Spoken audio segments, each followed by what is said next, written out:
मेरे चैनल को सब्सक्राइब करें और बेल आइकन को ज़रूर दबाएं। हेलो एवरीवन, आप सभी का मेरे चैनल में बहुत बहुत स्वागत है। मैं खुशबू गुप्ता आज आप सभी के साथ सीटेट का सेकंड पेपर जो कि 9 दिसंबर 2019 को हुआ था, बाल विकास एवं शिक्षा शास्त्र, आज आप सभी के साथ सॉल्व करूंगी। इसके पहले जो मैंने वीडियो बनाया था उसमें मैंने 1 to 15 क्वेश्चन इसका सॉल्व करवा दिया है। आज मैं इसका 16 to 30 क्वेश्चन सॉल्व करूंगी। वीडियो स्टार्ट करने से पहले यदि आपको मेरा वीडियो पसंद आए तो प्लीज मेरे वीडियो को लाइक और शेयर जरूर करें, साथ ही मेरे चैनल को सब्सक्राइब कर दें। ओके, चलिए स्टार्ट करते हैं आज का वीडियो। तो क्वेश्चन नंबर 16 जो है, शरीर के केंद्रीय भाग से परिधियों या अंगों की ओर का विकास दर्शाता है। मतलब शरीर का केंद्रीय भाग से परिधियों या अंगों की ओर, मतलब उंगलियों की ओर, मतलब शरीर के केंद्र से आप अपने हाथ या उंगलियों की ओर तरफ जा रहे हैं तो उसका जो विकास होता है वो क्या दर्शाता है। इसके 4 ऑप्शन दिए हैं। पहला है मध्य भागा विकास के सिद्धांत, मतलब मध्य से बाह्य विकास, मतलब मध्य से बाहरी विकास का सिद्धांत। सेकंड है सोपनीय विकास के सिद्धांत। थर्ड है विकर्णीय विकास के सिद्धांत को। चौथ है विकेंद्रीकृत विकास के सिद्धांत को। जबकि यहाँ क्वेश्चन में दे रहा है शरीर के केंद्रीय भाग, मतलब शरीर के मध्य भाग से परिधियों या अंगों की ओर विकास दर्शाता है। मध्य भाग से अंगों की ओर की हम बात कर रहे हैं, इसलिए मध्य से बाह्य विकास का सिद्धांत जो होगा इसका सही आंसर होगा 16 का ऑप्शन 1। नेक्स्ट क्वेश्चन पे आते हैं। स्कूल बच्चों के समाजीकरण की एक ऐसी संस्था है जहां, स्कूल जो होता है बच्चों के समाजीकरण की एक ऐसी संस्था है। समाजीकरण से आप जानते हैं कि परिवार जो हमारा होता है, पहला बालक का विकास का सबसे बड़ा जो चीज होता है वो पहला परिवार होता है, जिसमें उसकी माता जो होती है वो एक टीचर का रोल करती है। बच्चे जो होते हैं सबसे पहले अपनी माँ से सीखते हैं, उसके बाद जब वो समाज में आते हैं तो वो स्कूल जाते हैं और स्कूल में रह के वो अपने टीचरों से सीखते हैं। तो यहाँ पे यही क्वेश्चन है कि स्कूल बच्चों के समाजीकरण की एक ऐसी संस्था है। मतलब जब बच्चे स्कूल में जा रहे हैं तो वो बच्चों के समाजीकरण, मतलब समाज का एक अस्तित्व का निर्माण करता है स्कूल। तो वो समाजीकरण की एक ऐसी संस्था है जहाँ, जिसके 4 ऑप्शन दिए हैं। प्रमुख स्थान स्कूल की गतिविधियों का होता है, जहाँ पे स्कूल की एक्टिविटीज को ज्यादा ध्यान दिया जाता है या ज्यादा इंपॉर्टेंस दिया जाता है। सेकंड है स्कूल स्थान स्कूल के शिक्षकों का होता है, मतलब प्रमुख स्थान जो होता है वो स्कूल के शिक्षकों का, मतलब टीचर्स को ज्यादा इंपॉर्टेंट दिया जाता है स्कूल में। सेकंड जो होता है प्रमुख स्थान स्कूल के बच्चों का होता है, मतलब स्कूल में सबसे ज्यादा इंपॉर्टेंस उनके बच्चों को या चिल्ड्रन को या स्टूडेंट को दिया जाता है। फोर्थ ऑप्शन है स्कूल स्थान स्कूल की दिनचर्या का होता है। दिनचर्या का मतलब होता है स्कूल की रूटीन का मतलब स्कूल की रूटीन का स्कूल में बहुत ज्यादा इंपॉर्टेंस दिया जाता है। जबकि हम जानते हैं कि एनसीईआरटी और भी सारी जो बुक्स होती हैं वो हमेशा बच्चों को ही सर्वोपरि मानी है, इसलिए इसका ऑप्शन जो होगा प्रमुख स्थान स्कूली बच्चों का होता हो, ऑप्शन 3 जो होगा वो सही होगा। नेक्स्ट क्वेश्चन पे आते हैं, जिसमें दिया हो गया है जब आप एक शिक्षक समूह से जुड़ जाते हैं और अपने समूह के अन्य लोगों की तरह पोशाक धारण करने लगते हैं तो आप प्रदर्शन कर रहे हैं।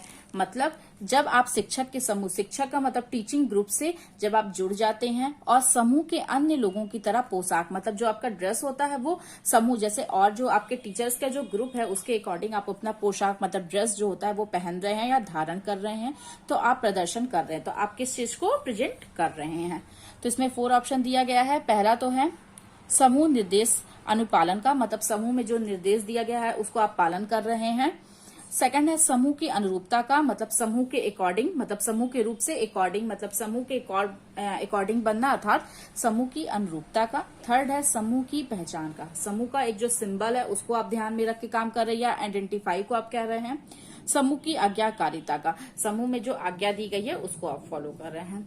तो इसमें जो होगा वो सेकंड ऑप्शन सही होगा, क्योंकि समूह की अनुरूपता, जब आप एक शिक्षक समूह से जुड़ जाते हैं तो और अपने समूह के अन्य लोगों की तरह जब आप पोशाक धारण करने लगते हैं तो आप प्रदर्शित करते हैं समूह की अनुरूपता का। 18 का सेकंड ऑप्शन जो होगा वो सही होगा। नेक्स्ट क्वेश्चन पे हम आते हैं, जिसमें है किसी वस्तु के स्थायित्व की अवधारणा पियाजे के विकास के चरण से में प्राप्त हो जाती है। जैसा कि हम जानते हैं कि पियाजे का जो सिद्धांत था, उन्होंने 4 अवधारणा का दिया था। इस क्वेश्चन में हम यहाँ पे ये पूछना चाह रहे हैं कि किसी वस्तु के स्थायित्व की अवधारणा पियाजे के विकास के किस चरण से प्राप्त होती है। तो इसमें पियाजे के जो विकास के 4 चरण थे, हो जाता है पहला ऑप्शन इसका है मूर्त परिचालन, सेकंड है औपचारिक परिचालन, थर्ड है संवेदी गामक, फोर्थ है पूर्व परिचालन। जबकि इसका आंसर जो होगा वो थर्ड जो होगा संवेदी गादक, जो कि सही होगा। 9 का ऑप्शन थर्ड। नेक्स्ट क्वेश्चन पे आते हैं, जिसमें दिया गया है व्यक्तिगत शिक्षा कार्यक्रम की योजना के संदर्भ में बनाई जाती है। मतलब व्यक्तिगत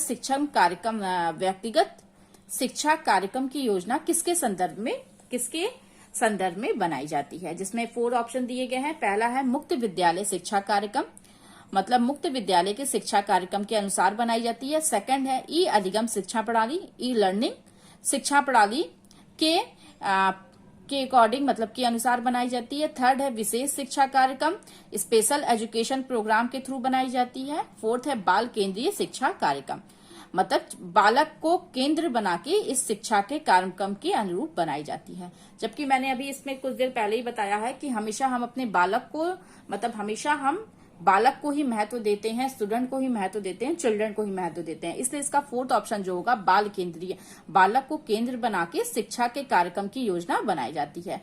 व्यक्तिगत शिक्षा कार्यक्रम की योजना जो होती है वो बालक को केंद्र बना के शिक्षा कार्यक्रम के संदर्भ में बनाई जाती है। 20 का ऑप्शन जो होगा 4 वो सही होगा। नेक्स्ट क्वेश्चन में हम आते हैं। टेस्ट महीनों की आयु के बीच अधिकांश बच्चे शब्दों को मिलाकर छोटे छोटे वाक्यों में बोलना शुरू कर देते हैं। मतलब किस महीने के जो बच्चे होते हैं वो छोटे छोटे शब्दों को मिलाकर वाक्यों में बोलना शुरू कर देते हैं। इसमें ऑप्शन दिया है 24 से 30 मंथ के बच्चे, सेकंड है 30 से 36 मंथ के बच्चे, थर्ड है 12 से 18 मंथ के बच्चे, फोर्थ है 18 से 24 मंथ के बच्चे। इसका ऑप्शन जो होगा वो 4 सही होगा कि 18 से 24 महीने की आयु के बीच के अधिकांश बच्चे शब्दों को मिलाकर छोटे छोटे वाक्यों में बोलना शुरू कर देते हैं। नेक्स्ट क्वेश्चन पे हम आते हैं। नेक्स्ट क्वेश्चन मेरा दिया है बुद्धि लब्धि या आईक्यू की अवधारणा दी गई है। बुद्धि लब्धि या आईक्यू की अवधारणा किसने दी है? फर्स्ट है स्टर्न के द्वारा, सेकंड है टर्मन के द्वारा, थर्ड है गिलेटान के द्वारा और फोर्थ है बीने के द्वारा। बुद्धि लब्धि और आईक्यू की अवधारणा जो होती है वो स्टर्न के द्वारा दी गई है। 24 का ऑप्शन 1 जो होगा वो सही होगा। नेक्स्ट क्वेश्चन पे हम आएंगे।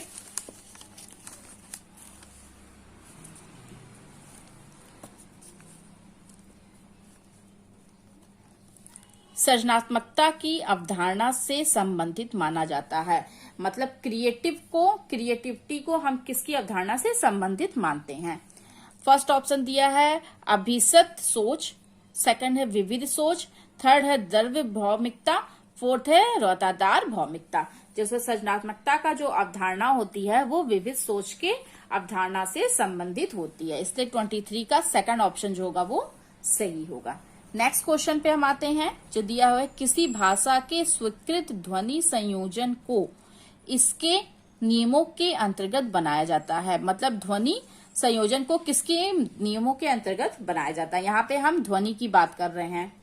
फर्स्ट है, इसका ऑप्शन हम पढ़ते हैं। फर्स्ट है वाक्यात्मक, सेकंड है विविधि विषयक, थर्ड है ध्वनि संबंधी, चौथ है व्याकरणिक। तो जैसा कि यहाँ पे हम बताए हैं कि यहाँ पे जो क्वेश्चन है वो किसी भाषा के स्वीकृत ध्वनि संयोजक, ध्वनि की यहाँ पे हम बात कर रहे हैं। इसका ऑप्शन जो होगा वो थर्ड सही होगा, क्योंकि यहाँ पे ध्वनि संबंधी के नियमों के अंतर्गत ध्वनि संयोजक को बनाया जाता है। इसलिए 24 का थर्ड ऑप्शन जो होगा वो सही होगा। नेक्स्ट क्वेश्चन पे आते हैं। जब सोचने की प्रक्रिया किसी भाषा द्वारा प्रभावित होती है तो ऐसी स्थिति को क्या कहते हैं? जब सोचने की प्रक्रिया किसी भाषा के द्वारा प्रभावित होती है तो ऐसी स्थिति को हम क्या कहते हैं? इसका ऑप्शन 1 दिया हुआ है संज्ञानात्मक पक्ष, सेकंड है सामाजिक भाषीय उद्घृत, थर्ड है सांस्कृतिक प्रभावी, चौथ है भाषा निर्धारित।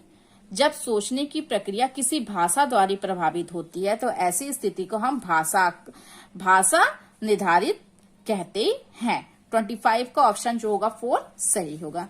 नेक्स्ट क्वेश्चन पे हम आते हैं, जिसमें दिया है अपने अनुभव और लक्ष्यों के आधार पर उपकरण में खराबी के कारण की परिकल्पना का परीक्षण कर रवि उपकरणों की मरम्मत करता है व उपयोग करता है। मतलब रवि जो होता है वो अपने अनुभव और लक्ष्यों के आधार पर उपकरण की खराबी के कारण परिकल्पना या परीक्षण कर रवि उपकरणों की मरम्मत कर रहा है। मतलब रवि जो है वो अपने अनुभव के आधार पर उसकी उपकरण है उसमें जो खराबी आई है उसकी वो मरम्मत कर रहा है, वह उपयोग कर रहा है। वह किस चीज का उपयोग कर रहा है, जिसमें 4th ऑप्शन दिए गए हैं। पहला है मानसिक दृढ़ता का, सेकंड है अनुमानी विधि का, थर्ड है अंतर्दृष्टि का, चौथ है कलन विधि का। जिसका सेकंड ऑप्शन जो होगा वो सही होगा, अनुमानी विधि का। 26 का ऑप्शन सेकंड। नेक्स्ट क्वेश्चन पे हम आएंगे, जो मेरा दिया गया है कि दिव्या अक्सर निर्देशित कार्यों को छोटे छोटे हिस्सों में विभाजित कर आसान बना लेती है व उपयोग करती है। दिव्या जो होती है किसी कार्य को करने से पहले उसको छोटे छोटे भागों में डिवाइड कर लेती है या हिस्सों में विभाजित कर लेती है। वह उपयोग कर रही है, वह किस विधि का उपयोग कर रही है। फर्स्ट है उपलक्ष्य विश्लेषण विधि का, सेकंड है क्रियात्मक जड़ता नियामक विधि का, थर्ड है कम करने की विधि का, फोर्थ है द्वितीयक विस्तारण विधि का।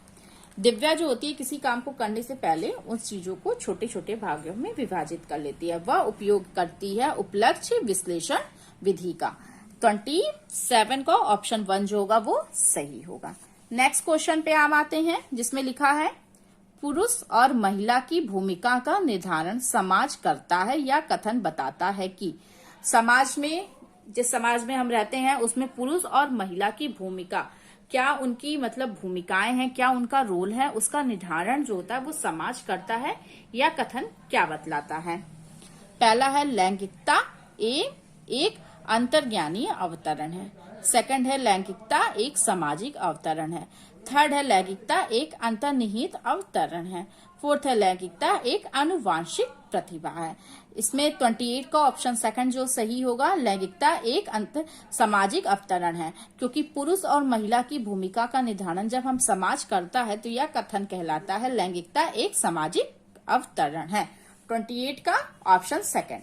नेक्स्ट क्वेश्चन पे हम आएंगे, जिसमें लिखा हुआ है ग्रेडिंग कोडिंग अंकन और क्रेडिंग संचय प्रणाली के कुछ उदाहरण हैं। मतलब ग्रेडिंग कोडिंग अंकन और क्रेडिट जो होता है संचय प्रणाली के कुछ उदाहरण हैं या किस चीज को प्रदर्शित करते हैं। जिसमें ऑप्शन 1 मेरा दिया है आलेख पत्र मतलब रिपोर्ट कार्ड में अकादमिक प्रगति को प्रदर्शित करते हैं। सेकंड है अधिगमकर्ताओं की उपलब्धि के आकलन की गणन विधि है, अधिगमकर्ता के उपलब्धि के आकलन की गणन विधि है। थर्ड है परीक्षा के उत्तर पत्रों के मूल्यांकन की प्रक्रिया है, परीक्षा के उत्तर पत्रों के मूल्यांकन की प्रक्रिया है। फोर्थ है कक्षा में बच्चों की स्थिति का निरूपण विधि है। फिर से हम एक बार क्वेश्चन को पढ़ते हैं। क्वेश्चन में लिखा हुआ है ग्रेडिंग कोडिंग अंकन और क्रेडिट संचय प्रणाली जो उदाहरण है वो है अधिगमकर्ता की उपलब्धियों के आकलन की गणन विधि है। मतलब अधिगमकर्ता मतलब जो बच्चा है जो अधिगम करता है लर्निंग की उपलब्धता के आकलन मतलब अंकन आकलन की गणन विधि है। ये उसका बच्चे का आकलन करने की एक विधि है। क्या ग्रेडिंग कोडिंग अंकन और क्रेडिट जो होती है वो अधिगमकर्ता की उपलब्धि जो उसने उपलब्धि मतलब जो उसने पाया है उसके आकलन मतलब उसका आकलन करने की एक गणन विधि है। 29 का ऑप्शन 2 जो होगा वो सही होगा। नेक्स्ट क्वेश्चन पे हम आते हैं जो कि मेरा लास्ट क्वेश्चन भी है। अधिगमकर्ता की उपलब्धि का आकलन शिक्षकों की सहायता करता है। अधिगमकर्ता की उपलब्धि का आकलन शिक्षकों की सहायता करता है। मतलब जो बच्चे यहाँ पे मतलब अधिगमकर्ता मतलब जो बच्चे लर्निंग जो होता है वो क्या कहते हैं उपलब्धि जो बच्चे उसको उपलब्धि मतलब जो उसको पा रहे हैं उसका आकलन शिक्षकों की क्या सहायता करता है? फर्स्ट है कक्षा में अधिगमकर्ता का क्षमता समूह बनाने में। मतलब कक्षा में अधिगमकर्ता, जो बच्चे अधिगमकर्ता मतलब लर्निंग वाले बच्चे हैं, उनका एक क्षमता का समूह कि हाँ इनकी ये कैपेसिटी है या इतनी ये कैपेबिलिटी है, इनका एक समूह बनाने में, ग्रुप बनाने में। सेकंड जो होता है शिक्षण के लिए गतिविधियों की सूची तैयार करने में। शिक्षण मतलब टीचिंग के लिए एक गतिविधियां, जो भी एक्टिविटी है उसकी एक सूची तैयार करने में, मतलब प्रिपेयर करने में, उसकी टीचिंग के मेथड्स को या टीचिंग से रिलेटेड चीजों को। थर्ड जो होता है अधिगमकर्ता के प्रदर्शन का रिकॉर्ड रखने में। अधिगमकर्ताओं के प्रदर्शन मतलब जो वो चीज परफॉर्म कर रहे हैं उसका एक रिकॉर्ड को मेंटेन करने में। फोर्थ है शिक्षण अधिगम विधियों की प्रभावशीलता का मूल्यांकन करने में। शिक्षण के अधिगम की विधियां, शिक्षण के अधिगम में जो विधियां प्रयोग हो रही हैं उसकी प्रभावशीलता, उसका क्या प्रभाव पड़ रहा है का मूल्यांकन करने में। फिर से एक बार क्वेश्चन रिपीट करते हैं। अधिगमकर्ता की उपलब्धि का आकलन शिक्षकों की सहायता करता है कि शिक्षण अधिगम विधियों की प्रभावशीलता का मूल्यांकन करने में। 30 का ऑप्शन 4 जो होगा वो सही होगा।